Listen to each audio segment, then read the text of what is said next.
Hi friends, चीज़ी અને મજેદાર sandwich લગભગ બધાને ભાવતી હોય છે। બાળકો ઘરમાં હોય તો આપણે અવારનવાર બનાવતા જ હોઈએ છીએ, પણ આપણું કન્ફ્યુઝન હોય છે હેલ્ધી અને અનહેલ્ધી વચ્ચેનું।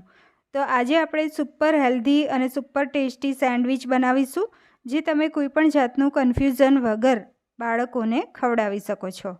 અહીંયા એક મોટી સાઈઝનું બીટ લીધું છે। બીટને પાણીથી વોશ કરી અને એને છોલી અને છીણી લેવાનું છે। તો 1 કપ જેટલું છીણ તૈયાર થયું છે, એટલે હવે આપણે એની અંદર મીઠું એડ કરી લઈશું। તો 1 ટીસ્પૂન એડ કર્યું, તેની અંદર 1 ટીસ્પૂન મરી પાવડર એડ કર્યો।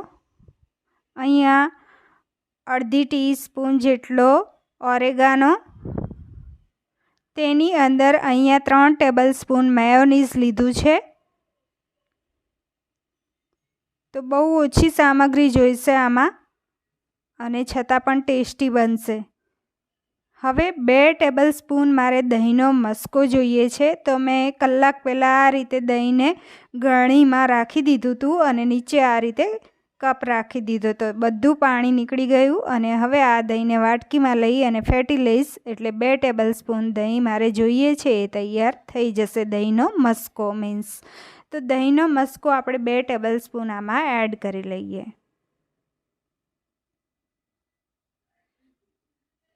હવે તેની અંદર ચીઝ છીણીને લઈશું।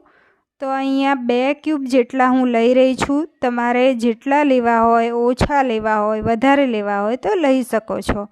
તો અહીંયા 2 ક્યુબ ચીઝને ગ્રેટ કરી લેવાના છે।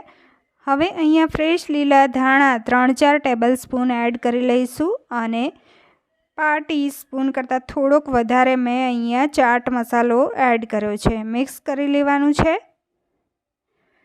તો અહીંયા સારી રીતે મિક્સ થઈ ગયું છે, એકદમ સરસ મિક્સ થયું। હવે અહીંયા બ્રાઉન બ્રેડ લીધી છે। તો બ્રેડ ઉપર આપણે આ પહેલાં તો બટર લગાવી દેવાનું છે। તો આ રીતે બટરને સ્પ્રેડ કરી લઈએ। તેની અંદર બનાવેલું સ્ટફિંગ સ્પ્રેડ કરી લઈએ। તો 1 ચમચી જેટલું જશે, 1 ટેબલસ્પૂન મીન્સ, અને ઉપરથી ચીલી ફ્લેક્સ આ રીતે સ્પ્રિંકલ કરવાના, અને ઉપરથી ઓરેગાનો અથવા તમે મિક્સ હર્બ્સ પણ લઈ શકો છો, અને ઉપરથી ચીઝને ગ્રેટ કરી લેવાનું છે। હવે બંધ કરી લઈએ।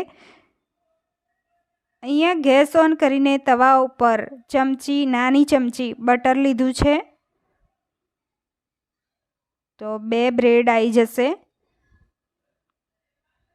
તો ઉપર પણ લગાવી દેવાનું છે થોડું બટર, અને આ રીતે ધીમા તાપે શેકાવા દેવાની છે।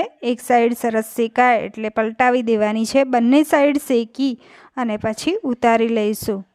તો માત્ર 10 જ મિનિટમાં આ સેન્ડવિચ તૈયાર થઈ જાય છે। જો બાળકો બીટ ના ખાતા હોય તો આ એક સરસ ઓપ્શન છે કે એમને બીટ ખવડાવી શકાય, અને એકદમ ટેસ્ટી બને છે। જરૂર ટ્રાય કરજો।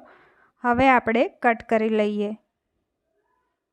તો કટ કરી અને સર્વ કરીશું। જો લુકમાં પણ એકદમ સરસ લાગે છે, અને આમાં બટાકાનો યુઝ નથી થતો, અને છતાં પણ ટેસ્ટી લાગે છે। તો જરૂર ટ્રાય કરજો। એને સર્વ કરી લઈએ। અહીંયા મેયોનીઝ અને ટોમેટો કેચઅપ સાથે મેં સર્વ કરી છે, અને સાથે સેન્ડવિચ હોય એટલે સાથે કોલ્ડ ડ્રિંક્સ તો હોય જ। તો ફ્રેન્ડ્સ, અહીંયા બીટરૂટ સેન્ડવિચ તૈયાર થઈ ગઈ છે। રેસીપી ગમી હોય તો વિડીયોને લાઇક કરજો, અને મારી ચેનલને સબસ્ક્રાઈબ કરજો। દોસ્તોમાં જરૂર શેર કરતા રહેજો, અને કમેન્ટ્સ કરીને જણાવો।